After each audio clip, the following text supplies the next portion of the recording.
I'd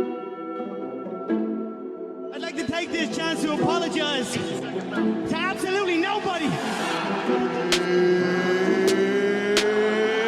It's time! It's Sunday, August 29th, 2021.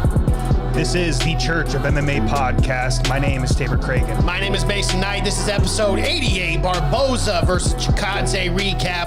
After that, we jump into some MMA news, and then we talk about Brunson versus Till, set for next Saturday.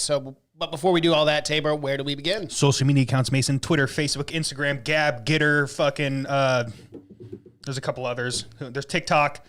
At the Church of MMA. It's all the same. Guys, you got to pick one. Go to our Instagram. That is the one we stay up to date the most on. We're posting funny memes, clips of the show, trying to make you guys laugh. Hit us up. Absolutely.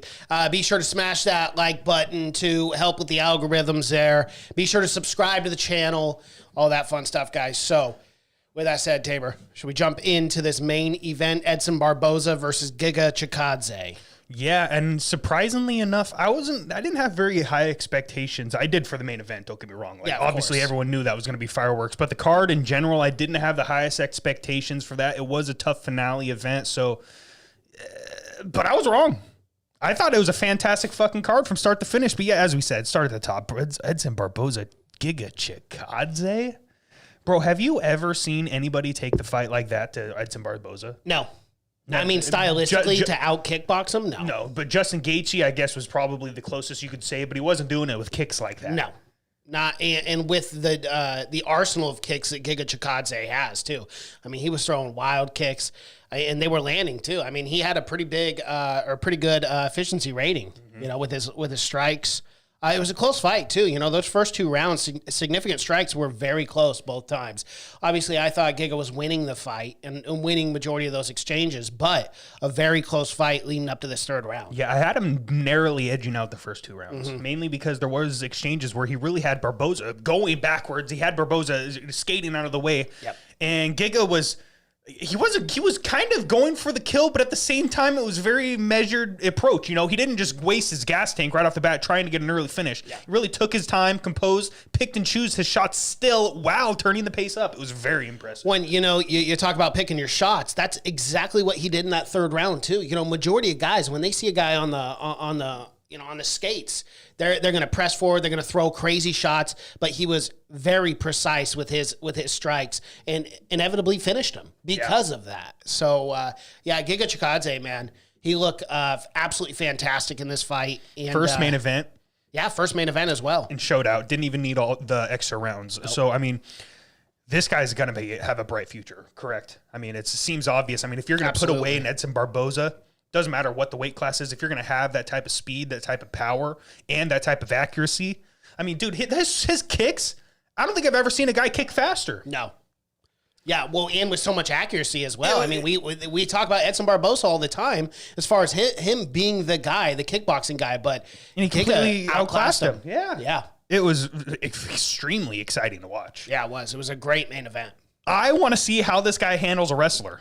Let's get into his future. I mean, he has to deserve a top 5 matchup after that, right? I mean, are they going to give him an Arnold Allen or something like that? I mean, does he deserve a Chan Sung Jung, Calvin Kattar? Yeah, I wouldn't mind seeing him fight Calvin Kattar. I think that'd be a fun matchup. Top 5 is so tough right now, though, because this featherweight division is so incredibly stacked. I mean, obviously Max Holloway at 1, Brian Ortega at 2, fighting the champ next month. Chan Sung Jung at 3, Yair Rodriguez fighting Max Holloway. So, I mean, there's a lot of matchups already made in this featherweight division. As far as a good one, I would have to go, I like Calvin Kattar. Honestly do. Kattar's not matched up with anyone right now, is he? No. He's just been sitting out since the Max Holloway fight. Yep. It's an interesting situation. I mean, because a lot of these top 5 guys, I mean, other than a Calvin Kattar, Chan Sung Jung, I mean, usually these guys in the top 5 are trying to wait for another top 5 matchup so they can get that number 1 contender fight and possible fight for the title. But, I mean, I think Calvin Kattar is the guy. I mean, I don't see an Arnold Allen fighting down. Well, I don't see a Josh Emmett fighting down. Not only that, but, I mean, Giga's style is so entertaining. It's so fun to watch. You know you're going to watch him go out there and try to outstrike someone. And it's never a boring fight. This is a guy that you can market, and sell in this featherweight division. So literally any matchup on this top 10 right here is a great matchup for him stylistically. I mean, I'm not saying match this up, but I'm just looking at this top 10 here. Even number 7 with a guy like Josh Emmett coming back from that injury, that fight will be fireworks because those boys are going to stand, they're going to bang, they're going to throw shots at each other, trying to take each other's heads off. So I really like any matchup for Giga. I'm super excited in this featherweight division. With the way he just finished Barboza, I see him outstriking everybody right now, besides maybe a Max Holloway, Alexander Volkanovski, Chan Sung Jung, like those really, really high-level crisp guys, maybe. But I see him beating a Calvin Kattar. I see him beating Arnold Allen. I see him beating Josh Emmett on the feet. I don't think anybody's going to be able to out-kickbox him. It just comes down to the wrestling. Are you strong enough to take this man down? I've never seen it happen. Yeah. I know, that's a big thing. That's the thing, because when you get into these elite top guys, they can kickbox, but they're even better on the ground, and they're better wrestlers. And if you can get controlled on the ground, you ain't getting back up. Nope. So it's really interesting. I hope they test Giga's ground game here soon because I would love to see what he does. Can he get backed up to the feet? Can he implement those beautiful kicks? Can he take your legs out from under you? It's very interesting. What I think this featherweight division is so interesting, too, because majority of these guys in the top 10 are stand-up. Yeah, they're all strikers, almost every single one. Yeah, a lot of them. I mean, they're all well-rounded. Brian Ortega at number 2, obviously, who his jiu-jitsu is insane through the roof. He can literally choke anyone out, but I'm seeing a bunch of guys who stand and bang. Absolutely. That's the thing. And you got really well-rounded guys, like Arnold Allen. Oh, for sure. Chan Sung Jung, Gerald Rodriguez. They're all very well-rounded and fantastic on the ground as well. But their bread and butter is their striking. Can they outstrike Giga Chikadze after what he did to Barboza last night? I don't know, dude. He might be one of the most technical guys in the entire division right now. Mm-hmm. Yeah. It's very interesting. So what do we do with Edson? I mean, that's a rough way to go out right there. I know. Bryce Mitchell. Bryce Mitchell. Okay. Let's see, because he can absolutely outstrike Bryce Mitchell. We all know that. Well, yeah. Bryce Mitchell's going to try and take him down. He's going to get in those twisters. He's going to fucking out jiu-jitsu. I'd love to see if he can handle that down on the ground because that is where Edson has historically struggled with wrestlers and with guys that can take him down to control. So he usually doesn't get back up. Can he do that at 145 pounds? That's what I'm most interested in. We could do Burgos again because that was fun. Oh, fuck. That was a good time. I mean, Burgos. They're not going to, and I'm joking, but I wouldn't be mad if they did. Burgos' brain just can't handle that. No. He needs to take that some shit time. literally shut down. That was scary. It was scary. That was so weird. That was such a very delayed knockout, too. It was strange. No, I want a great fight up until that point. I want to see his ground game tested. So anybody, I don't even know who is this? Mazvar Evolov? Who the fuck is that guy? Yeah. Evolov. Evolov. Does that guy ring a bell to you? It does ring a bell, but I don't actually know too much about him. Let me look him up real quick. His last win was Dawoodu. He won by decision against Dawoodu, and then he also fought Lentz too, the Carney. Oh, okay. But yeah, no, he's kind of a little unknown in this division. But what is he sitting right now? 11 or 12? He's at 13. You know what you 13. could do with Edson Barboza, just because he's such a big name, because it's an electric fight every single time. Why don't you give him back that Dan Ige rematch? I would like that. So he could try to get that win back. Dan's coming off a loss too, so that makes sense. Mm-hmm. And that could be a main event. Absolutely. It could be a co-main event anywhere in the world on a fight night. It could be a main event of a fight night. If you need fights to keep these schedules going, I think that's a great one. Yeah, I think that's a perfect matchup, too, because he just lost to Chan Sung Jung. So, I mean, getting a guy like Edson Barboza still top 10, coming off that loss to Korean Zombie. I love the matchup. Because when was the last time they fought? It's been a while. It's been about a year and a half. Yeah, it's been about a year and a half, 2 years. It was May 16th, 2020 when they fought, so... Yeah. About a year and a half, yeah. I was really expecting Barboza to really implement that game plan, but I mean, I think now that he's realized at 145 pounds, there are guys faster than you, and that was put on display last night. If I was Barboza, I'd be like, man, is it worth cutting all this weight to fight guys that are fucking gonna hit me before I even get the chance to, or should I move back up to 155 pounds and go right into that lion's fucking den? Yeah. It's a rough one. there. I really don't know what Barboza's gonna do in the future. Probably stays at 145. Let's be real. I think that's his best chances of getting a belt. Talk about church coin bets here. I put 2,000 church coin on Edson Barboza and lost that one. Yeah, I put 3,000 on him. Yeah. Yeah, it was a rough night for me. Gids, you put 2,000 on Barboza as well. Well, that went well. Yeah, it went well for all of us. Good for us. All right, let's move on to the co-main event of the evening, which was the middleweight finale of the Ultimate Fighter Bryan Battle and Gilbert Urbina. Gilbert Urbina came in on 2 weeks' notice because, what was the guy's name? Do you have any idea who that guy was that dropped out? Yeah, it was the ugly guy. Yeah, it was the one guy, the long face. Yeah, the long face. Nice. Yep. Good job, fellas. This is gonna be a rough one, boys. Yeah. This is gonna be a rough one. We did not watch The Ultimate Fighter, if you can't tell. Yeah, I know. I know. We probably should have. I'm definitely watching Dana White's Contender Series. Yeah, though, starting on this week. Tuesday. Yeah, I'm excited super for that. stoked for that. So. Yeah, it was just it was one of those things, man. I hate to do that because like we have a podcast. We should have. I know, we should have watched. We should have watched it, but his name's Gore. Okay, but Al Gore? Al Gore, yeah, no. I think it's Trevin We should have Gore. watched it, I think it's but Trevin I don't know, man. Like you finally have the Ultimate Fighter back, and then like no disrespect to Volkanovski or Ortega. I love the fight. Can't wait for it, September 25th. But when you have them as your comeback coaches, it's just it didn't intrigue me at all. No, I gotta it didn't. be honest. It didn't. Not even a little bit. Yeah. And I was like, when they were the coaches, I was like, when you're going to bring back tough, it's got to be like Jorge Masvidal and Conor McGregor or Jorge Masvidal and Colby Covington. Like, or exactly. Usman Covington or something like that. Like Covington was the guy you should have fucking went Yes. to. It doesn't matter who doesn't his matter. opponent is. Yep. You could fucking throw Gilbert Burns in there. No Yep. one gives a fuck. Yeah. You got to have coaches that are going to stir some shit. Yes. It's a reality show. That's why Yes. people watch You need reality drama. TV. Yes. Not fabricated drama. Oh, Brian Ortega's late every fucking day. Fuck him for that shit. Yeah. And then you do a prank. You throw a bunch of clocks in his room. Like, that's funny. Okay, yeah, haha. You sat up on his ledge. You were butt naked. You had a clock in front of They you. were trying, in all fairness. But They did try, but it's like, this just isn't real. It's fabricated, in my opinion. I feel like the fucking producers are coming up and go, guys, we need more drama. Do some shit, please.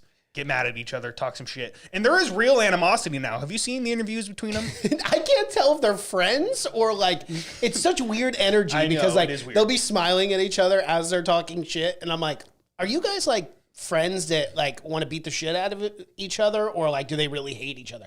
It is the weirdest dynamic between those two because I can't tell. Yeah. I really can't tell. It's strange. It was a total Some ball weird dropped, energy. in my opinion, by the UFC to pick those two. I mean, I get it though. When you have scheduled, and you know Usman totally, it was supposed to be Masvidal and Colby. We all know that. Yep. Usman stole that from him, trolled Colby, took that away from him, lost their chances. But now it's like anybody else could have been better.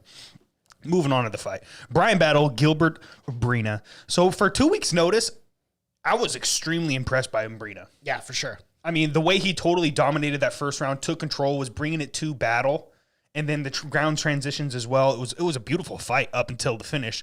Bryan Battle, though, literally, your name is Battle, and you're gonna battle through some adversity. Wow, that's punny. That's punny. I do like it. Battle through some adversity. adversity, you know, and fucking to come back and get the submission. I was extremely impressed, man. I mean, shout out to both these men because they really left it in there. You could tell Urbina would not have lasted that much longer. His cardio was fading pretty quickly after that. And, you know, 2 weeks notice, it's understandable. Yeah, and it's tough on a big stage like that, co-main event. Like, that's a big place to be, you know, coming right off the Ultimate Fighter. So, I mean, it was a good fight up until that point. I really enjoyed this one. Yeah, I really did as well. Shout out to Bryan Battle, new tough Ultimate Fighter finale or finalist, I guess, whatever the fuck you want to call him. He's got the contract. He's got the contract. That's all that really matters. Hopefully Gilbert Urbina gets a chance as well. That's usually what they do, right? Well, They bring about 4 or 5 guys from the fight. Yeah, and Gore will definitely get a shot in the UFC as well because I heard that guy was a savage. Yeah, he's fucking good. I remember really watching his excited to one watch fight. him. He just beat the shit out of a guy and then came up to him, was like, hey, man, I love you. Aw. And I'm sorry, but I tried going for the knockout, but you're just too tough. And I was like, that's nice of you. It's real nice, brother. But let's move on to church coin picks. Urbina, I put 100 church coin on Urbina. I was literally just throwing fucking I just darts picked a at the name. board. Yeah, absolutely. same. I picked Urbina too. Lost 100 church coin, and Gideon put 500 on Battle. It was just for the last name. Yeah. Yeah. We need that button. Yeah, why do we not have that I don't know. button? We should have that button. That's kind of a travesty. We don't. All right, We do have that one though. We do have that one, and we use that very often here. Moving on. It is what it is. Moving on to the next fight. Ricky Chirico's versus Brady Hindset. Holy shit. Is this another Forrest Griffin, Stephen Bonner situation with this motherfucker? This was a fantastic phenomenal fight. Yeah. This was so much fun to watch. And at the end of it too, man, like it was so close that could have went either way. Yeah. I don't think anyone got robbed. And dude, both these guys are getting contracts after that. For the tough finale to go out there and fight the way that they did. I guarantee both these guys are going to be fighting again. So, it sucks to lose a split decision for Brady, but bro, at the end of the day, you're going to get that contract, and a lot of people are going to put some respect on your name, and a lot of people are going to tune in and watch who saw this first fight, man. Speaking of respect, a lot of respect needs to go to Ricky Chirico's fucking conditioning coach. Yeah. Because are you shitting me? The man never stopped. Like, I was saying this last week about Brandon Royval and that fucking fight he had, dude. They never stopped one time. He was constantly moving, constantly attacking or defending something, constantly giving this guy different looks. And no matter the position, he was finding a way to land cheeky little shots. Yep. And that was allowing him to get back up to his feet. This Brady kid's fucking good. Like, he was really good. He had fantastic wrestling, fantastic takedowns, fantastic control on the ground, yet he was still getting beat to the punch, even when he was on top of the guy. And that allowed little windows, allowed enough space for him to get back to his feet. So I was super impressed with both of these men. One, because the cardio held up for 3 straight fucking rounds of nonstop action. So super impressive in that. And 2, of the toughness. Both of these men were getting blasted, dude. Yeah. Blasted. The chins were Big on shots. display, and I'm super happy for both men. I hope they both have a successful future in this organization, because now I'm putting an asterisk on both of their names, and I'm going to watch them for sure. It's so funny. Ignorant MMA and Ant W basically said the same thing. Ignorant MMA goes, Ricky, totally not Diego Sanchez. And then Ricky Turquoise is Diego Sanchez and Tony Ferguson reincarnated. So yeah, he's they right. both have a lot of high praise. Yeah, absolutely. For Ricky. Absolutely. Shout out to Ant W. Shout out to Ignorant for showing up week after week. Love you guys. But let's move on to another fight. Kevin Lee versus Daniel Rodriguez. God dang, dude. Daniel Rodriguez just continues to impress the living hell out of me. Yeah. He looks so good in this fight, man. And he's just constantly improved fight after fight after fight. And, we were joking around, but he looks like if you were to create your own fighter in a game, you would put every single tattoo that this guy has, chain link fence, the year you were born. You know what I mean? Like a portrait picture, down the arm with like a fire. It's literally this guy embodies like what a cage warrior is, like what a fighter is. And it's so funny, like to see him, because that's exactly who I would create in a video game. But nonetheless, like he comes out and he fights, man. And he looked damn good against Kevin Lee. And Kevin Lee moving to 170, it kind of sucks for him. Like I really feel bad for Kevin Lee because he is one of those betweeners. He's a 165er. Yeah.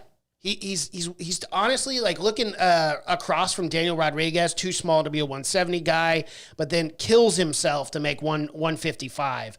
I wish there was an in-between weight class for guys like this, because it makes it tough. I feel like Kevin Lee's too depleted at 155, but not quite big enough for 170. But, It is what it is. Unfortunately. So, Ant W, shout out. Did you guys hear Dana at the press conference say they have to meet Tuesday to see if Kevin Lee will be here or not be here? It sounds like he's getting cut. That's real unfortunate, because the man literally just came off double ACL surgery. So, I mean, fuck, he's been out like, what, a year and a half, 2 years now? Yeah. This is finally his comeback. He was supposed to come back last year, tore his other ACL, had to get surgery on that, did a whole another recovery process, which just fucking sucks for the man. And he's struggling, dude. Yeah. But he's still a top guy, in my opinion. Yeah, he lose to an unranked Daniel Rodriguez? Yes, but Daniel Rodriguez will be top 10 welterweight in the world here within the next year or two. Guarantee that.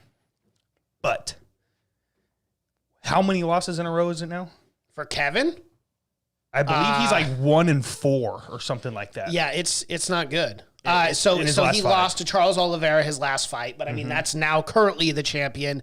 Then he beat Gregor Gillespie. And then it was then Rafael Dos Anjos. Absolutely. But he lost to Dos Anjos, lost to Ala Quinta, beat Edson Barboza in the fifth round. He beat the shit out of Edson Barboza. Remember that? Just completely dominated. So that's kind of weird that Dana wants to cut him, because I mean he's not on a huge losing streak. He actually only lost to the champ and then beat Gregor Gillespie. He was undefeated at the time. Right. Everyone was saying was the next great big thing at 155 pounds. Which I still believe he could be. I think Gregor Gillespie is a great fighter. I'll go on record saying that. But Yeah, it's just wild. I don't know why. I don't know why he wants to cut Kevin Lee. And Kevin Lee's young too, man. He's 28 years old. I don't understand. Dana must not like him. You know? He's not the most humble guy. You know, everyone knows that. Khabib even said, "Hey, man, maybe Kevin, you should be a little more humble." Kevin's like, "I ain't fucking being humble for nobody. Fuck that. I'm being me." And then he goes and loses. So it's like, okay, man. Yeah. But well, remember on Rogan's podcast a few years ago too, like some of the shit he was saying on there, I was like, bro, you got to just relax. He's like, I'm the greatest lightweight in the world. He's still talking about how he thinks he could beat Khabib and stuff like this. And it's like, I get it. You need to believe in yourself. You need to have that confidence to just step into the cage, period. But I mean, at some point, bro, you got to fucking face reality, and facts are that you're struggling a little bit. And one, you're inactive, which is not helping you at all. And you kind of got a shitty attitude. Like, I'm sorry, just take it on the chin. How many fucking guys go get flatlined and then come back and go, yeah, it happens? Yeah, a lot. A lot of them. Yeah.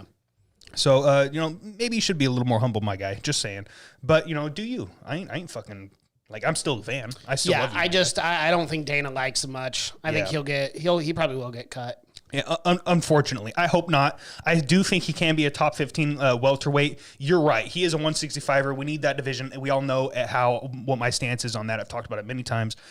It shouldn't even be a fucking issue. How many guys at 170 are way too small yet are still competing at a high level? I mean, I'd say a couple. You got Colby's up there at #1 in the world, and he's a 165er in my opinion. Well, then you have massive welterweights that could easily move up 5 pounds to 175. Or think about Chiesa used to fight at 155, used to kill himself to make weight. Now he's fighting at 170, and he's huge at 170. He says, "Man, I've struggled to make 170 now. I'd be a 175er if they had that division. Camaro Usman would be a 175er if they had that division." When I almost wonder if Darren Till would be a 175. Absolutely. I mean, right now I know he's at middleweight now. I'm just saying, like, that extra 5 pounds is a lot. It's a lot. It's a lot. And a guy like Till could dominate that division at 175. You know, I think 170 was obviously too much. He depleted himself too much, which is why he's now at middleweight. But I don't understand why we're not doing 10 pounds for these divisions. It needs to be like that all the way up to like 205. Yeah. You know what I'm saying? But yeah, it's unfortunate for Kevin Lee. I'm a big fan, dude. Did he even try to like implement the ground game at all? Like, he didn't have too many takedown attempts, I feel like. No, not really. Yeah. Couldn't get it done anyway. And that was where he was going to find his success. He tried out striking Rodriguez. Rodriguez is just too slick, too smooth on the feet, man. He was just one step ahead the entire time, and it's unfortunate. He looked good. He did look good. I like me some Daniel Rodriguez. Let's talk a little bit about his future real quick before we move on. Like, who do you want to see him fight next? I think it needs to be a top 15 guy. I think it needs to be. Kevin Lee's a huge name. He was signed to fight Sean Brady at number 13 in the world, undefeated phenom. I like that Sean Brady, Daniel Rodriguez fight. Yeah. I think now with Robbie Lawler, obviously at 15 fighting Nick. I'm sorry, Nick Diaz. I'm sorry. This is a fucking fight, actually. Santiago Ponzinibbio. That's so funny because that's you the were name just I gonna was say looking that, at. Yeah. Bro. I'm telling you right now, Santiago Ponzinibbio versus Daniel Rodriguez has fucking fight of the night, fireworks, fight of the year potential all over it. Unquestionably, that would be a great fight. Or the winner of Li Jingliang versus Hamzat Chimaev. Yeah, it might be a little high. It might be a little high on that, but I'm just a big fan. I like the guy. Plus the tattoos, you know. Yeah, it helps. All right, I put 1,000 church coin on Dan Rodriguez. Gave me a nice little return there. Nice, man. I put 1,000 on Kevin Lee, and he shit the bed on me. So, Gids, you had 1,000 on Rodriguez as well. Yeah, it was a last second change. Pretty proud of that one. Yeah, good job. Well done. Go fuck yourself. All right. Okay. What? Who said that? I'm going to be 100% honest here. I did not watch this fight. Andre Prochaska versus Michael Gilmore. Michael Gilmore. No, I picked Petrosky just because I thought he was Russian. It sounded like a Russian name, but he's American. So I was like, yeah, I fucking go with the Russian every time. 100 church coin gave me a nice little return there. I didn't watch this fight, but I'm guessing it was a knockout by elbows. That's what ESPN has here. Yeah, it was pretty cool. I put 100 on Petrosky as well. And Gideon, you also put 100 on Petrosky. So we all did good here. We got to talk about this one. Okay. Makumad Muradav versus Gerald Meerschaert. Meerschaert coming in at a plus 450 underdog. Got the job done in the second round with that rear naked choke. Incredible. And if you place money on Gerald Meerschaert, you are a happy individual. I'm telling you. I put 100 church coin on him. I didn't put church coin on him. But I probably should have. In hindsight. Yeah, I put 500 on Muradav, lost that one, but a great fight. A great fight because Mearshart was taking heavy shots, bro. I thought Muradav was going to finish him in the first round. Did you guys? I didn't watch it. Oh, you didn't watch this one? No, I didn't watch it. I'm telling you, Mearshart was getting lit up. I don't know what happened, with Khamzat Chimaev. He got hit one time. And I think it was more crumpled. mental there because he was just, you could tell he was not fucking happy to be right there in that situation. But he was too scared there. Bro, this fight, he was taking shot after shot, and he was returning a few too. It wasn't like one-sided. And then that second round, he came out and got the rear naked choke. It was awesome. I was freaking out about it. It was a hell of a comeback and a plus 450 or a happy man if you're a betting guy. So put some money on Anthony Pettis was in Vegas at the Cosmopolitan, put $2,000 on Mearshart, paid out 11. Yeah, $11,000. That's a good night. That's good for him. Good for him. Hopefully he went and spent that on hookers and cocaine. So let's move on to MMA news.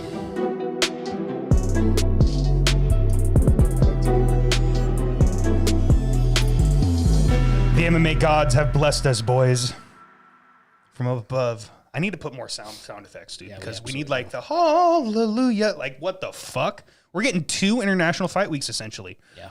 International Fight Week, we talked about that last week. It's fucking ridiculously stacked.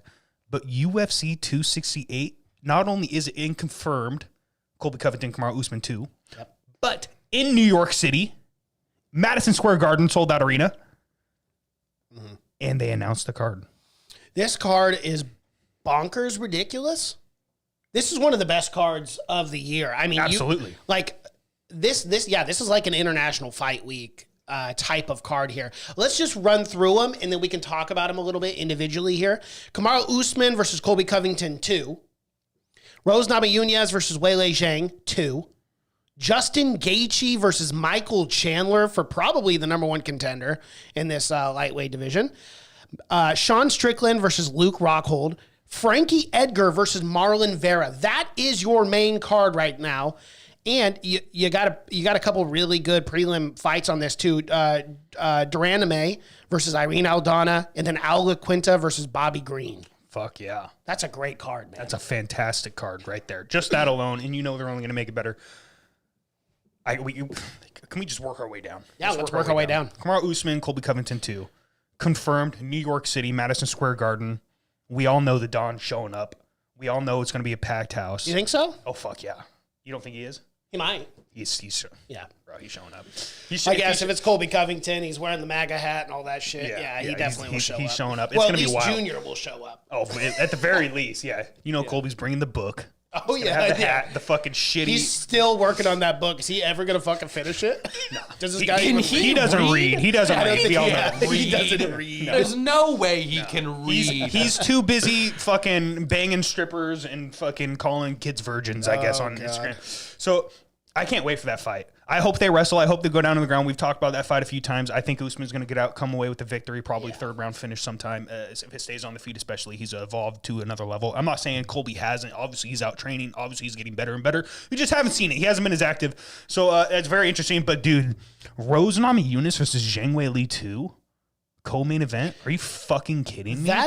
It's hard for me to actually just pick a fight and be like, man, this is the one I can't wait for the most. Because like that Camaro Usman, Colby Covington, though I know Camaro Usman will go out there and defend his belt, I still can't wait excited. For the build-up for that fight. I can't wait for the shit talk. I can't wait for these two to just get out there and put everything on the line.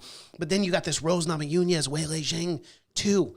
Because, man, I'm hyped for that head kick was so out of nowhere. I mean, essentially, Weili Zhang didn't see that coming. It was perfectly timed, beautifully placed for Rose Namajunas to win this strawweight belt. We're going to get the immediate rematch. I cannot wait for this fight, dude. Do you think this fight goes any differently, or do you think Rose finishes her in the first round again? I think I'm going to stick with my original take the first time. I thought that first fight was going to be a 5-round war, fight of the year contender. Who knows who fucking won? I was expecting Zhang Weili, Joanna Jędrzejczyk essentially all over again. That's what I was expecting the first time. And then Rose came out, showed out footworked her, mesmerized her with that bullshit, and then fucking hypnotized her with the head kick. Yep. That was amazing. That was fantastic. Beautiful. I was so hyped. I freaked out. Check our reaction out on YouTube. It was a viral video. But this is going to be the fight we deserved the first time. This is going to be that 5-round war. I'm leaning Rose, dude, because I still think she's going to be 2 or maybe 3 steps ahead of Zhang in the footwork aspect, but Zhang still got that power, and at any moment she could end that fight. We saw what happened in the 3rd round with Jessica Andrade when she got caught with those massive uppercuts and snapped her nose in half. Anything can happen in a 5-round title fight, and I can't fucking wait for that. That is my main event. Like, I am hyped for that. Yeah, dude, I cannot wait for this one. I know, in like, after seeing what Rose did to Weili Zhang, it's, obviously I went with Weili that last fight. And I've got a decision to make come November 6th, man, because I don't know who I'm picking in that fight. I got to see the line, got to see the odds. I think I may take Weili Zhang if it's anything higher than a plus 160, just for the odds aspect of it, because, man, this is an even money fight, in my opinion. I think the book should be maybe Rose is slight, maybe like a minus 125 to a plus 105, but this is basically even money for me. So I don't know. I don't know how to choose it, but I cannot wait for it nonetheless. Justin Gaethje, Michael Chandler. Oh, my goodness. In a 3-round banger. Oh, my goodness. Number 1 contender fight? Oh, absolutely. Right? It has to be. Has to be. Unfortunately. Like, because I don't think if Michael Chandler knocks out Justin Gaethje, I mean, it is so hard to make an argument he doesn't deserve a title shot right after that. Well, think about it. Justin Gaethje was the last guy to lose to Habib. Absolutely. Was the last guy to lose his belt, So, I mean, Justin Gaethje goes out there and wins. Give him the next shot. After Dustin, obviously. That fight's already set. But after Dustin, man, either one of these two guys, if they win, give them a shot. I don't care who they're fighting. I don't care which guy wins the belt come December or whenever that fight's scheduled to be. One of these two guys has got to fight. And if it is Michael Chandler or Oliveira too, I mean, was an exciting first fight. So, I mean, that's not a terrible fight to have to sell all over again. No, dude. I'm all in for that. You want to give me Chandler Oliveira too? Sign me up. I'm going to watch that for sure. I'm going to pay. I'm going to be super excited for it. So, yeah. Luke Rockhold, Sean Strickland. Bro, I'm telling you right now, please, if this line is close, I'm going to put everything I own on Sean Strickland. I'm telling you right now. Man. Sean Strickland's a phenomenal fight. If he's the underdog, that's going to make me a very happy man. I bet you he's plus 160, plus 170. No, he's got to be the heavy favorite, bro. I think. You think so? I think Strickland will come in at like a minus 180. What do you think, Gids? What do you think that line will be? I was thinking Strickland closer to minus 200. Really? Yeah, I said about 180. Well, when was the last time that Rockhold looked impressive? When he got knocked out by Jan. Okay, so it's been a long fucking time. Yeah, and Sean Strickland's a legit serial killer. Like, he just wants to go out there and hurt people and fight people. So I always give the edge to Crazy. And as a betting man, you bet on Crazy. Yeah. Well, and here's the thing, too. Luke Rockhold's last win in the UFC came September 16, 2017 against David Branch. Since then, he has lost to Yoel Romero in 2018 and obviously the champ now, Jan Blachowicz, in 2019. So, I mean, this guy hasn't won a fight since 2017. He's fought one time every year and hasn't looked that great. So, like, for me, man, I don't give a fuck. I don't care. And, like, for everything Luke Rockhold is, like, I do want to respect him, former middleweight champ. Like, again, he's done good for the sport. And, like, for the fights that he has had, I'm obviously glad he's a fighter and he's in the organization. But Sean Strickland is no fucking joke, man. Yeah, I think this Sean's guy going is to piece him up. Legit. I think he's going to piece him up on the feet. It's just what intrigues me is the ground game because Luke is next level top tier jiu-jitsu master. So, yes. I mean, if it goes down to the ground, it's anybody's game there because, I know Sean Strickland's good. He's black belt, blah, blah, blah, blah, blah. But, I mean, he's going to want to outbox him. And how about he's going to have his success. How about the cardio aspect from Sean Strickland as well? I mean, he fantastic. Looked fresh. Yeah. He went 5 rounds with Uriah Hall and it looked nothing. like he had just done 2 minutes in the first round. And he was ready to go for another 5 rounds. Absolutely.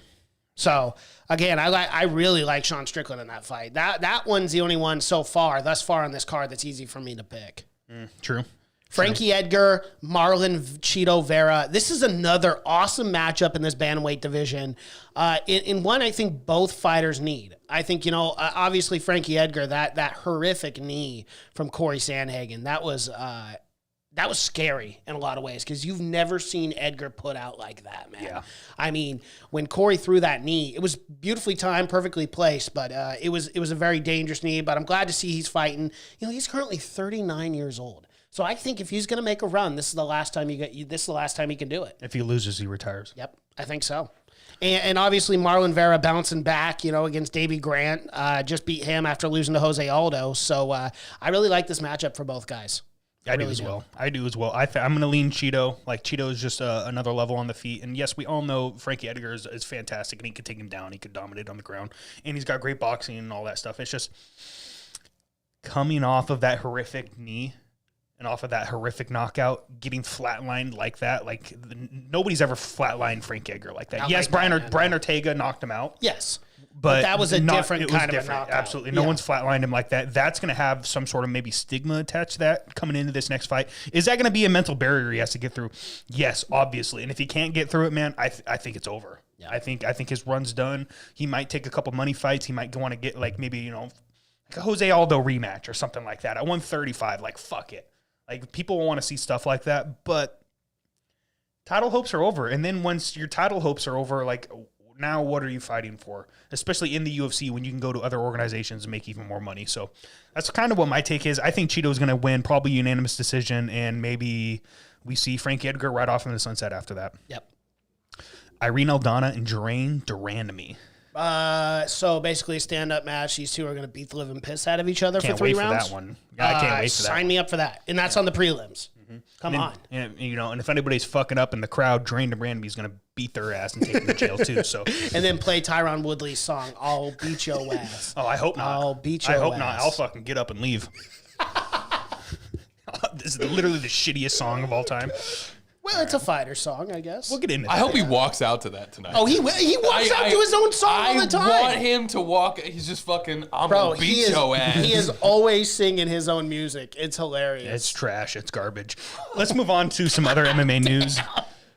It's because it's all relevant. It's relevant though. We're gonna do a fight companion tonight, boys. Oh yeah, guys. Unfortunately, we gotta announce that. Yeah, we have a fight companion tonight. We are watching the Jake Paul Tyron Woodley boxing match. We're gonna start that right around 5 p.m.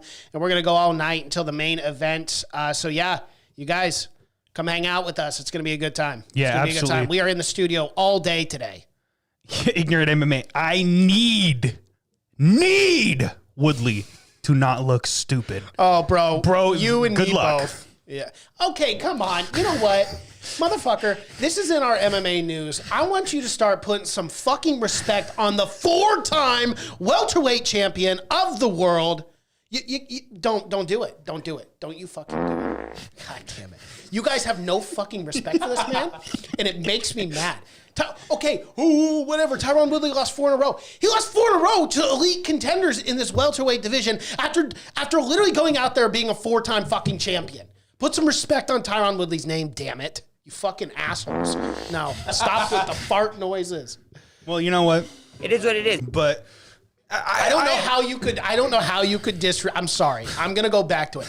I don't know how you could fucking disrespect a man who has done so much and has left a great legacy in the UFC.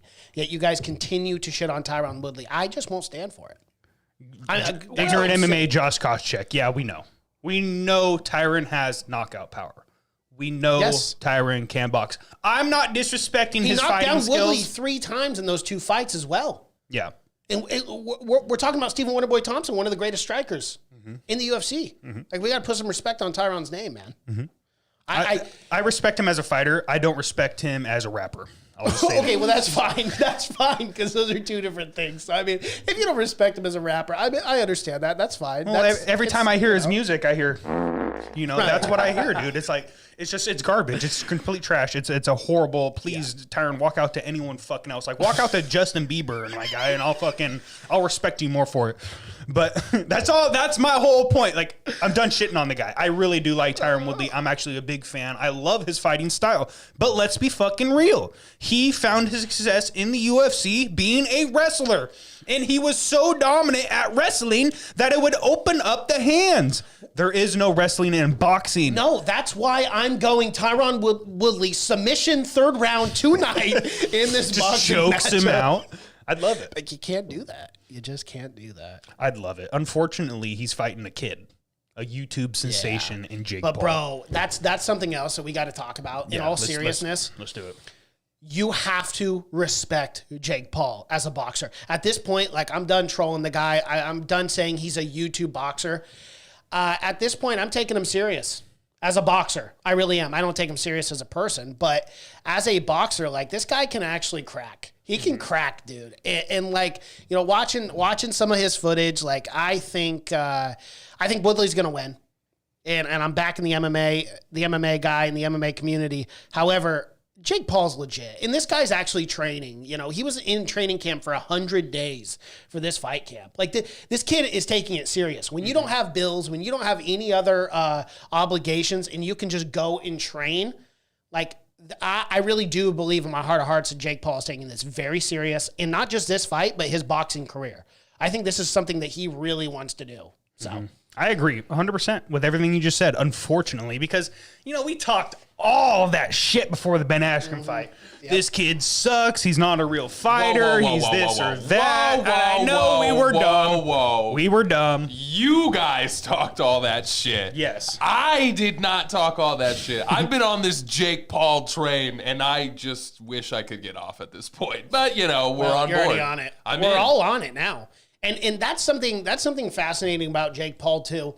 The way he markets himself, like he gets us to tune into his fights every time. Mm-hmm. We said we'd never watch another Jake Paul fight, and sure enough, Tyron Woodley got signed, and we go, okay, looks like we're having a fight companion. Mm-hmm. You know, like he always has a way to kind of just reel you back in. Mm-hmm. He's good at it. You got to respect it. You got to respect the hustle. I don't know. I don't respect him, but I get it. I respect it. I get what you're saying. So, quick shout out. Ignorant MMA. He touched Luque with an overhand right. Jake keeps his left hand very low. Ben hit him with one. He did. Ben. Okay, I'm retarded. Ben hit him with one. If Woodley throws the right, it's over. Overhand. This is boxing, so Tyron can't win a decision. No matter the stats, he has to get a KO. Also, if Tyron gets knocked down, they're stopping the fight, period. I like Jake in the third. That'll piss me off. If like it's just like a flash knockdown and they're like it's over, that would piss me off. Yeah. That better not happen. Well, I agree with everything you just said, essentially. They're not Showtime just got the cash cow in Jake Paul. Oh, for sure. He was fighting for Triller, doing that stupid bullshit 19 fucking concerts, Snoop Dogg and Pete Davidson and fucking Ric Flair and shit. Like, no. Let's get back to the legit sport of boxing, and that's what Showtime's going to do. Hopefully, let's find out. So if they have if Justin Bieber comes out, dude, you're gonna see me just walk right the fuck out of the studio. Yeah, like it's not happening, bro. They're not. I'm telling you right now, dude. Showtime is a legit organization. Yeah. They're not gonna do the Triller. That's what I'm saying. No way. Yeah, no way.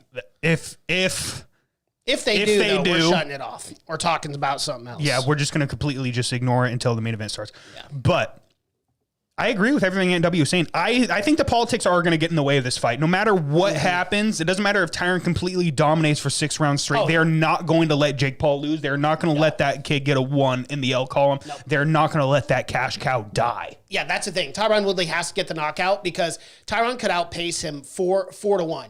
And it doesn't matter. It does not matter. The judges will give it to Jake Paul. Mm-hmm. Or they'll do that bullshit It'll be a draw always do in boxing. Yep. Yeah. It's a draw. It's a draw. And you're like, how the fuck did you even come to that? How did you even come? But boxing does that a lot. Yeah, Tyson Fury fucking Deontay Wilder won. Yep. That was an absolute Tyson Fury robbery. Yeah. But, it is what it is with boxing. It's just... I know. It's just a corrupt sport. It's completely corrupt and dominated by money and politics. You know what makes no fucking sense in boxing? And I've never been able to understand this. Why do you have even amount of rounds? Can anyone explain that to me? It's because they want every excuse to fucking have this shit. Yeah. To be able to... It makes no fucking sense. And stuff. It's stupid. That's what I like about MMA too, is, odd amount of rounds. Yeah. 3 rounds, 5 rounds, Yeah, it's much more difficult to get a draw or a split decision, stuff like that. Yeah, but so a lot of I'm just not excited. Like, I just don't care. Like, I want to see what happens, obviously. Yeah. But it's like, I just don't care, man. It's it's hard for me to fucking get hyped for this. I care a lot. I am so excited for this. I can't wait, dude. Because, either way, and I'm dead serious, either way, obviously I want Tyron to win this fight really bad. And especially the way Jake Paul's crew disrespect Mama Woodley. Yes, I'm glad you brought that up. Unacceptable. And it infuriates me, man. Yes. Like, that shit pissed me off, and I don't have any stake in the game. Yes. But either way this shakes out, this is really big for the sport, for the sport of boxing. Like, Jake Paul has brought more eyeballs to this sport. And if Jake Paul goes out there and beats a 4-time welterweight champion, there's legitimacy behind his name, true legitimacy that no one can debate. And yeah, Gideon, you shake your head no, but that's because you don't have respect for anyone, period. That's not no, true literally, at you don't have all. respect for anyone. That's not Unless they've got true. a Browns jersey You're on, but so that's fucking it. You're so dramatic. That's not fucking true. Okay, then why tell me. How do you not have respect for a 4-time fucking champion? Why does he have legitimacy in boxing if he beats a 4-time MMA champion? A wrestler that throws That one doesn't overhand. give him legitimacy in boxing. Yes, it does. Oh it is my a God. champion. That is the equivalent of an NFL player Okay, so and an NBA player No, it's playing a not. basketball No, it's game not. and him, the NFL Oh my player, God. winning and being like, fuck, man, I'm legitimate in 2 sports. That's the stupidest argument I've ever heard you make. Explain. They're combat sports. NFL and NBA, you get hit and it's like, oh, I gotta go on the ground for 10 minutes. Those aren't even the same sports. Combat sports are combat sports, man. So like even a guy in MMA who then transitions over to wrestling or vice versa, right? So we see that a lot in wrestling. You become an Olympic athlete in wrestling and then you transition over to MMA successfully, might I add. It's the same way with combat sports. You're still striking. I mean, yes, the sport is different in of itself, but it's they're still a completely combat different sport. sports. So you take out They're not, most though. of the. They're not they because though, you train. Yeah, one at a time, train guys. boxing. One at a time. Go, kids, You go train ahead. boxing. You're right, you do. But that's not the point. So you're saying, why does this make him legitimate a boxer if he's beating an MMA fighter? That doesn't, you still have to box boxers. Okay, and I understand So you're that. not legitimate still. You're still fighting people who don't do the thing you claim to do. Okay, and I'll give you that. I understand that. But he's a legitimate athlete who is a 4-time Oh, champion. no, I'm not arguing that. So He that's- is an athlete, Right. absolutely. So that's what I'm saying as far as the legitimacy. I actually agree with you on the boxing aspect as far as like legitimacy in the sport of boxing, but he's a legitimate athlete. If he can go out there and beat Tyron Woodley, who's a 4-time fucking champion, who has fought the best of the best, who has fought incredible strikers like Stephen Wonderboy Thompson, Vicente Luque. I mean, these guys who are top of the tier in the UFC and strikers. I think he's definitely. We have to start respecting Jake Paul as a legitimate athlete. So yes, No, that's totally fair. That I understand. So I think As we a are kind of on the same page. Yeah, we're on the same page. Okay, I'll chill on that one. I already respect him as a legitimate athlete. That's why I kind of think Tyron Woodley's not going to have much of a chance. Like, I understand, yeah, we all say Tyron has that overhand right, and if he lands, he can get the knockout, yes, but it's like, does Jake Paul have the head movement and the skills to just avoid that one knockout shot? Because essentially that's what we're saying is Tyron only has that one knockout shot, or has Tyron elevated his boxing game in this short amount of time to the point where he has multiple different knockout shots now, which pretty much he always had. Like, you're not going to tell me a left hook from Tyron Woodley ain't going to knock a motherfucker out. right. Exactly. Yeah. It's interesting. I think it's just different sports, man. I think boxing is just superior in every way. I mean, we've seen it. You get a superior boxing athlete will defeat an MMA fighter, I think 9 times out of 10.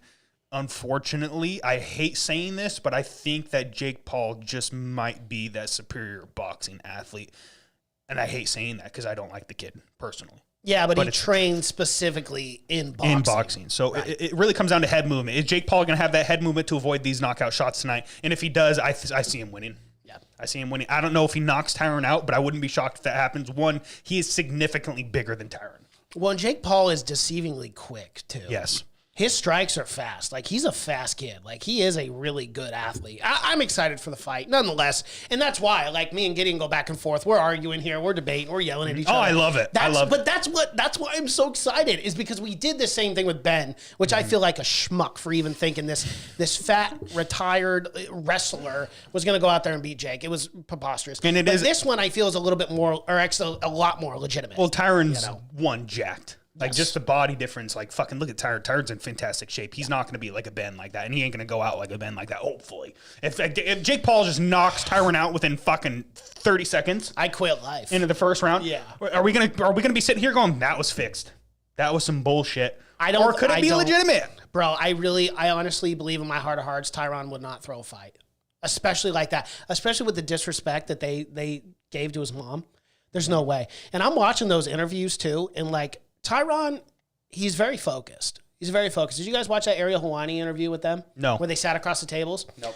Jake Paul was really trying. And, dude, there were some fucking really funny moments where I don't know how Ariel didn't laugh because he was, like, talking about, like, clapping cheeks and stuff. And then they were just staring at each other. And I was like, this is the most awkward, hilarious interview of all time. You saw it, didn't you, Gideon? Yeah, I saw it, and it was fantastic. One, Ariel is the best in the business for a fucking reason. Yeah. What? Seriously. A mentality to just stay straight-faced and intrigued. I'd have died. Bro, I was laughing through that whole thing. I thought it was funny. And it was just so awkward and like so cringe. And like there were times where Jake Paul was so serious. And then he'd say something like, man, I would have loved to grab your ass.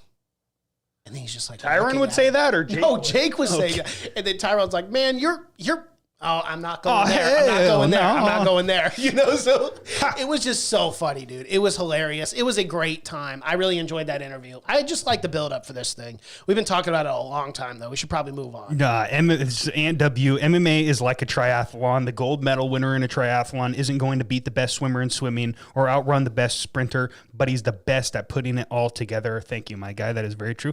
Tyron owned Jake the face. How many people in your neighborhood dress like that? Do you understand what he's talking about? What? Yes. So during the interview, they had like a weird moment where Jake Paul kind of said Tyron's not. I don't want to get too far into who it, gives but a like Jake Paul pretty much just got absolutely outclassed by Tyron Woodley. Woodley started calling him a phony. He's like, "You dressed in my hood like that, they'd beat your fucking ass." And Jake Paul got real quiet and just sat there and was just like, No, probably done. Bro, I'm telling you, if you haven't watched the interview, you got to go watch it. I'll watch it it's, after this. It's well worth it. It's well worth it. It's a half an hour, and it's just these two sitting across from each other saying some weird shit, but it was good. All right, let's go to picks real quick. This is not church coin bets. This is not fucking for points or nothing. Should. We're not. should. No. Two versus three. We're in it. We're in it. Let's do right, it. Here we church go. coin? Church coin. Yes. I'm putting 5,000 church coin. Oh God, we could put a cap if you guys want, but I definitely want to put a cap of 1,000 because I don't. After this, like, I need it for my preview show. All right, I got Tyron Woodley, 1,000. I'll put 1,000 on Paul. I guess I have to put 1,000 on Jake Paul because I just disrespected you did Tyron the whole Woodley time. for so long. So I'm the only boy with Woodley here, but I back Tyron Woodley. He's going to get the job done. I cannot wait. And if he doesn't, I'm going to cry on this fucking podcast tonight on the Fight Companion. But And you're sleeping on the couch. It is what it is. yeah, definitely. We're not talking about We're that. not talking about that. All right, moving forward. Habib Ring Girl comments. Did you see this? Yeah, so he basically said that Ring Girl, like and I'm paraphrasing here because I saw it briefly. So he just said like there's no point in them. He said they're the most useless people in the sport. That's heavy, Doc. I mean, he's not wrong. He's not wrong. Yeah. Facts. It's a tricky because I don't want to. I don't want to. Yeah, they're in the hot seat right now. They're in the hot seat. I don't want to disparage or anything like that. But I mean, realistically, like, I guess it's tradition of sports to have ring girls, but like I respectfully could do without them. Let's put it that way. Who the fuck is that guy? Fuck, wrong button. Either way. I mean, and I'm trying to be respectful here because like it is a job and like whatever, I appreciate it, I guess. But for me, I could do without it. I don't even think about ring girls ever. Like we could literally just go from round 1 to round 2. Like I don't need that transition. I don't need, seeing them walk down the stairs with the sign and then wave at the camera. Like I could do without it. But if people like it, they like it. It's tradition. And sometimes you keep things traditionally. So whatever. It is what it is. You love them. Yes, I know, Taylor. I can't do not without him. Does that make sense? That didn't make any sense. It made sense because I know where you're going with this. I need him. The sheer fact Khabib Nurmagomedov would have the fucking audacity to say some stupid shit like this. He's off your pound for pound list now, right? Without a doubt. He's off your GOAT list now, Tabes. Without a doubt. Khabib, if you're listening to this right now, my guy, come fight me. Come fight me. I will be that white knight that Ariana Celeste and Brittany Palmer need. No, I'm just joking. Just simping for him hard. No, I agree with him, though. They literally are the most useless people in the sport. It's the fucking truth. Like, it's literally the truth. Like, it's just funny how people are so angry over his comments. I'm like, dude, what the fuck did you expect him to think? One, have you ever seen his wife? No. There you go. That's all you fucking need to know. He's got the religious backgrounds to where, like, he kind of thinks a certain way about women.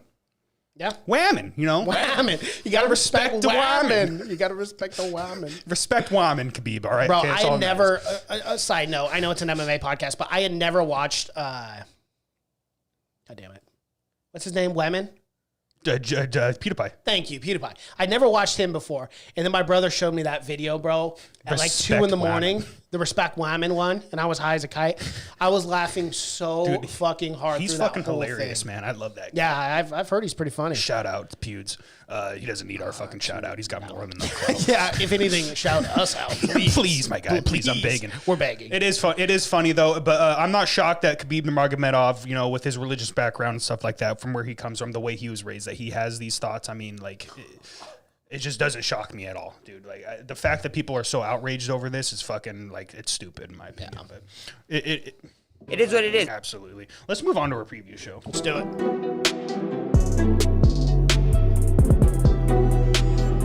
So this fight was supposed to happen in England. Yeah. Obviously, with big C, little V restrictions and stuff like that, and the world being as crazy as it is today, yes, well deserved. It couldn't happen, so they're bringing it to Vegas. Yep. But you could kind of shout this out as an international card, yet it's in Vegas. I think there's 2-3 Americans on the entire thing. Yeah, that's wild. Yeah, international. Yep. I love it. I love it. And we get the debut of Paddy the Baddy Plimlet to open up the main card. Yeah, I can't wait for this. I can't wait for this. Lots of up-and-coming English fighters. Let's start at the top like we always do. Derek Brunson, Darren Till, main event of the evening. Derek Brunson is coming into plus 155 to a minus 160 Darren Till. Mason, minus 180 Darren Till. How do you see this fight going down? Well, here's the thing. Brunson gets it to the ground. It's over. I think he wins. Darren Till outstrikes him for 5 rounds. Darren Till could sweep this thing.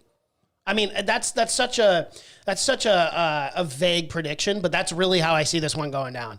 I don't think Derek Brunson, outside of that one big punch that he could potentially land, do not see him outstriking Darren Till. No fucking way. But again, can Brunson get Till to the ground? Maybe. But that's gonna be a hard guy to get to the ground and hold down. So, what? No, I'm sorry. I just saw an Ant W comment. I'm not gonna read it, but it's fucking fire, Ant W. I love it. That was great. Yeah, Derek Brunson takes him down. I see him. He retracted it. Dang it. You didn't see it? I'll tell you off air. Okay, tell me off air. Derek Brunson, he's going to chain those takedowns together. He wants to take Darren Till down and dominate him on the ground. Darren Till will outstrike him. He's got that Muay Thai. He's got that counter striking. He's a fantastic striker on the feet. Does he have good enough takedown defense to defend against Derek Brunson? Derek Brunson might be the best wrestler in the UFC in the middleweight division right now. Yeah, and it's kind of hard to talk about too because Kevin Holland, obviously his takedown defense was nowhere near where it needed to be. So I think we have a higher perspective on Derek Brunson's takedowns because he was so dominant against Kevin Holland. But Kevin Holland and Darren Till, as far as the takedown defense category, are 2 completely different fighters. Yes. So I definitely see Brunson struggling a lot more with Till, trying to get that takedown and then holding Till down, especially over the course of 5 rounds. So for me, I mean, this fight's pretty easy. I really do believe Darren Till will win this fight. I think he'll win it via decision, and I think it'll be a 4-1 or 5-0. Really? Yeah. Yep. I think he'll dominate this I think fight. it's going to be closer than we think. Especially, I think it's going to be a pretty close fight. It just depends. If Derek Brunson takes Till down, I don't see Till getting back up. I just haven't seen it. I mean, have we ever seen Till really get put on his back like that? I don't think so. Primarily, he's been in stand-up fights, right? Did Whitaker take him down? Or Whitaker just outpoint him? I think Whitaker just outpointed him. Outpointed him, yep. So, I mean, it's very interesting here. If Darren Till goes down to the ground, I haven't seen the evidence that he's going to get back up. So that's the one thing. I think Derek Brunson is going to keep this close. I think it's going to be 3-2. It could be either way. It could be a split decision. If Derek Brunson takes a man down, he's going to dominate that round, in my opinion. It just depends on how much damage can Darren Till land before those takedowns come. I think Darren Till is going to squeak out the victory. I agree with you. I think he's the better fighter on the feet. I think he's got the better Muay Thai. He's got the better leg kicks. He's the more calm. He's a more tactical fighter. He's a better technical fighter. He will outstrike Derek Brunson on the feet. Yeah. It's just a matter of if Derek Brunson could take him down and hold him down. I'm going all in on Darren Till. This is how confident I am. He's going to fight. He's going to win. But I think I'm going to be on pins and fucking needles this entire fight because Derek Brunson is definitely good enough to take him down. Oh, absolutely. Yeah. So, Gids, who do you got in this? I'm going Till, and I'm going to go via knockout. I just don't see Brunson, even if he does try to go in for the takedown, he's going to get tagged. His stand-up, Kevin Holland was tagging him at will. That's why he was forced to. Stunning him a lot. And not big shots. Darren Till's got power. So I think Darren Till puts his lights out within 3 rounds. And I'm going to go 2,000 church coin on Till for this one. All right, 2,000 church coin for Gids. Yeah, but I also have 2,000 church coin on Till as well. I definitely believe in Darren Till here. I think he'll get the job done. So, alrighty, let's move on to the co-main event of the evening. Tom Aspinall versus Sergey Spivak. Tom Aspinall is coming in at minus 275 to what is Spivak? Plus 215. Okay. This is I'm actually shocked by that because Spivak's no fucking joke, and neither is Tom Aspinall. This is going to be a heavyweight banger. They're either going to stand and bang or they're going to out wrestle each other. Either guy. They're both well-rounded. I'm leaning Tom Aspinall. I believe in this guy's wrestling. I also believe in his striking as well. Up-and-coming English fighter. England's coming in hot on this card, boys. Yes, they are. Tom Aspinall, 100 church coin. Every single fight after this, besides Patty the Batty, we'll get into that, will be a minimum bet for me. I am staying on the all-in until I think that's where I'm going to get my best return. Yep. Yeah, I definitely agree with that here. I think this is an easy one for me to pick. I do like Sergey Spivak, obviously beating Alexei Oleinik in that unanimous decision, knock it out Jared Vandera. But the thing with Tom Aspinall is I think he's a very, very special fighter. I think he's got knockout power, especially after fighting Andrei Arlovsky and just completely outclassing him and dominating that fight. And submitting him in the second round. I definitely like Tom Aspinall here. I'm going to lay 2,000 church coin on Aspinall for the win at a minus 275 favorite. Gids? I'm going to go the opposite. I'm going to go Spivak, and I'm going to go 1,500 church coin on this one. Wow. You're going with the big upset, eh? I got to make some points back. The lost Plus a lot of 200, church that's coin. big. That's big. So that'd be a huge return for you, my guy. Huge. Let's move on to Ariana Lipski at a minus 110 versus Mandy Baum at a minus 110. Undefeated Mandy Baum against Ariana Lipski. I don't know this Mandy Baum, but she is undefeated for a reason, and she's fighting Ariana Lipski for a reason. Ariana Lipski is no fucking joke, and that's a girl you fight to get in the top 15. So they're pushing this girl really quickly, which tells me she might be good enough to get the victory. But I like me some Ariana Lipski. Okay. 100 church coin, Ariana. All right, I'm putting 1,000 church coin on Baum because she is the bomb.com, and she will win Mandy Baum for 1,000 church coin. Thebomb.com. I like that. Bomb.com. That's a great one. Gits? I'm going to go, let's do 100 on Bomb. She's 7-0, and if she wins, she's in the top 15, so. It is what it is. It is what it is. Absolutely. It is what it is. Alex Moreno versus David Zawada. Alex Moreno coming off that big victory over Cowboy Cerrone last minute at a minus 180 to a plus 155 in David Zawada. I like me some David Zawada. I think he's going to completely outclass Alex Moreno. I like Alex Moreno as well. I think he's a great fighter. He's got a lot of experience, and he is kind of still an up-and-coming guy. But I just don't think you get as much respect that you deserve from defeating a Cowboy, which he was supposed to fight Diego Sanchez, which isn't a very respectable fight, in my opinion. David Zawada is no fucking joke. I think he's going to have the power advantage. I think he's going to have the wrestling advantage. I'm going Zawada, 100 church coin. Yeah, I just saw something here that really kind of blows my mind.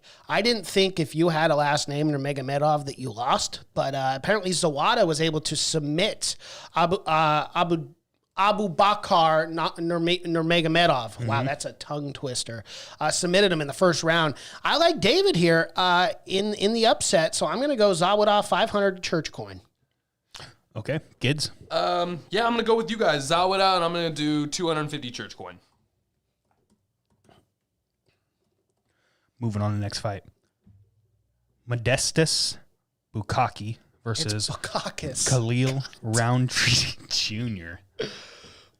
Modestus Bukaki coming in at minus 155 to a plus 130 in Khalil Roundtree Jr. Khalil Roundtree Jr., this is his first fight back since getting completely outclassed, I believe, by who was his last fight? Dude, I was so disappointed by that fight. It was Marcin Procino. That's right. Procino. Yep, that's right. And they completely outclassed him. And Khalil looks so fucking good. Remember when he went to Thailand? He moved his camp. He came in so improved, and he completely dominated Eric Anders. Yeah, absolutely dominated him. And since has just it just hasn't been the same. No. It hasn't been the same. He got KO'd by Ian Kutalaba. Yes. And then lost to Marcin. So yes. it's been rough for Khalil. It's been rough, and I believe this is a make it or break it fight for him. I think with so. Modestas Bukakas. So if Bukakas wins, I mean Bukakis for days, but it's rough. It's rough because Khalil Roundtree could show up at any time. He could be dominant at any time, especially when he implements that Muay Thai in the most beautiful fashion that he did against Khalil Roundtree. I mean, not against Eric Anders. It just depends on what Khalil Roundtree shows up. This is kind of a guy who's kind of been mentally not there all the time. Yeah. And I think that really shows in some of his fights. But if you do that against Bukaki, man, it's not going to be good. You're going to get covered. So let's do I'm going to put 100 church coin on Bukakas. All right. For me, Khalil Roundtree has been one of those guys that's maybe not super well known with the casuals, but has always been a guy that I really liked a lot. And I was so impressed because, he was training in Thailand, comes over and just absolutely dominates Eric Anders. And like watching that fight, if he could perform like that every single time, this guy could be a contender. Okay. He could be a top 15 guy one day. Mm-hmm. He just hasn't been able to find it consistently. And I don't know if that's a mental issue. I don't know what it is, but those leg kicks are vicious, man. You go back and watch that Eric Anders fight. Those leg kicks were wild. They were so lightning quick. And then he kind of just went away from that again. And I don't understand why. If he can implement that game plan, I think he beats Bukakas. But he's got to do it. He's got to mentally be there. And I do agree with you. This is kind of a make or break for him. Yeah. And I do like it when it's a make or break. Mentally, like he's just got to go for it. I'm going to put 2,000 church coin on Khalil Roundtree for the win. I'm shaking dude. in my goddamn boots about that fight, but I really do like Khalil Roundtree. And if this is the last fight, I better bet big. Gids? Yeah, I'm going to go Bukakas. Fuck that. But I do think this is fight of the night. So I'm excited for this one. I think these two dudes are going to go to war. But yeah, I'm going to do Bukakas, and I'm going to do another 250 church coin. There we go. All right. Moving on to the opening fight of the main card. It is the UFC debut of Paddy the Baddy Plimlet at a -160 to a +125 Luigi. It's great to see Mario's Vendramini. He's a Brazilian, but he has an Italian name. So, Paddy the Baddy. This is easy for me. Paddy the Baddy is no fucking joke. This kid has got a fantastic chin. He's got great striking, wrestling. He mixes everything up so well. He can take you anywhere in the fight. If you want to go down to the ground, Paddy the Baddy, he welcomes it. He'll outstrike you down there as well. He can outstrike you from the bottom. He's a very, very well-rounded kid, and he's got fantastic hands and kicks. And like I said earlier, he's got a chin for days. I don't see Luigi, like there's a reason he's a -150. I'm going Paddy the Baddy. 500 church coin. I think this kid is a future star at 155 pounds in England. So, well, not only that, but Paddy the Baddy also has a great chin too. Never been knocked out. Fantastic. It gets blasted. His losses are by decision. Mm-hmm. Those are the losses that he has. He has one technical submission, but outside of that, they've all been decisions. So this kid has a great chin, great cardio. I'm really excited for Paddy the Baddy here. I'm going to lay 500 church coin on Paddy the Baddy for the win. Tabor sold Paddy the Baddy really well, so I'm just going to take Paddy the Baddy for 500 church coin. If I lose, fuck you both. You know what? Fuck you both for copying my shit, so I'm putting 1,000 church coin on Paddy the Baddy. There you go. Tabor, sold him so well. I'm excited this for kid's him. good, dude. No, he's a very really exciting fighter, and he's going to be a guy that you're going to want to watch his entire career because he could be a star at lightweight, but let's remember, it's fucking lightweight. This is the toughest division in the UFC. And he's still so young, too. He's very like 25, young. 26 years old, so he's but very promising. Very promising, and he has a lot of cage experience. He was lightweight Cage Warriors champion, so he has 5-round experience. And, what, it's 16-3? Yeah, that's a great record. Professional fights at 26 years old. Yeah. That's insane. That's a lot of experience. This kid literally grew up in front of our eyes over at Cage Warriors, so not our eyes and the American audience and over that, but literally, like, he grew up in the octagon. He was fighting at 18 years old. Professionally. So, I mean, he's still got a lot of room to improve, and he's already got the experience. I'm very high on Paddy the Baddy here. Absolutely. All right. It is that time of the show. Guys, let's shamelessly plug Fight Companion coming tonight, everybody. Coming tonight, yes. We are going to schedule this live stream out so we give everybody a few hours head start that this is happening. So if you are not here yet, or you are subscribed to the channel, make sure you guys show up. If you're watching this video now, whether you're watching live or you're watching 2 hours from now, no, Fight Companion coming tonight. Jake Paul versus Tyron Woodley.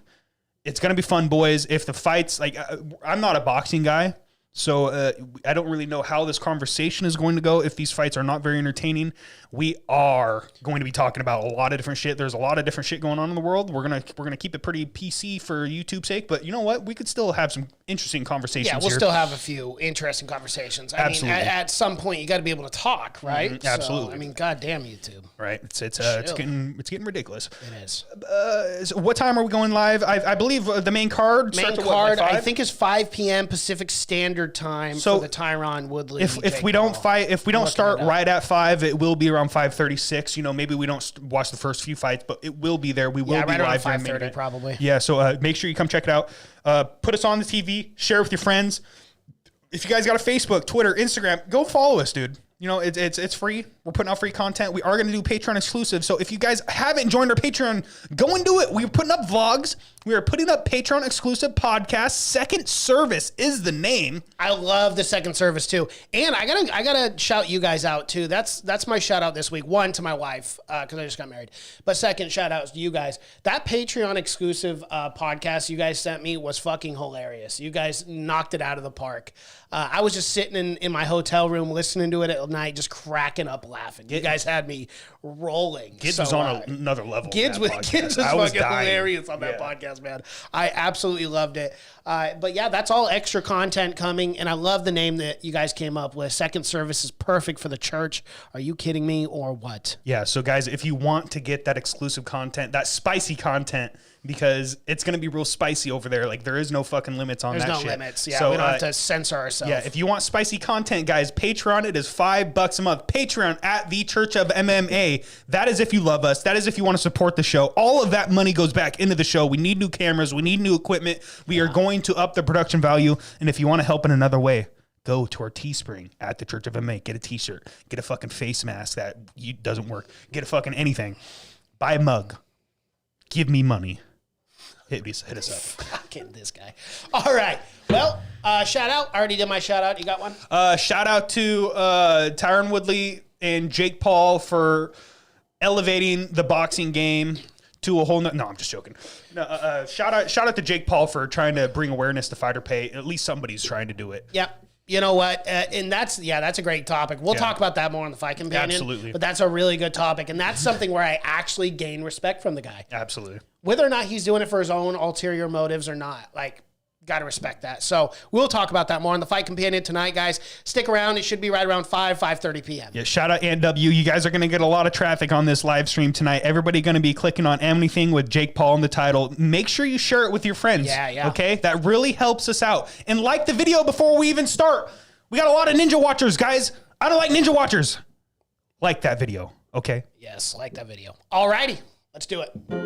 See you in a few hours. Yep, see you guys in a few hours. Twitter, Facebook, Instagram, at The Church of MMA. If you aren't following us already, make sure you guys go and do it. Post some funny memes, trying to make you guys laugh. Hit us up. Smash that like button, subscribe to the channel, share it with your friends. You guys know the deal. Thank you so much for watching and listening to the Church of MMA podcast. My name is Mason Knight. That's Tabor Cragen. Getting into Mars on the ones and twos. And until next time.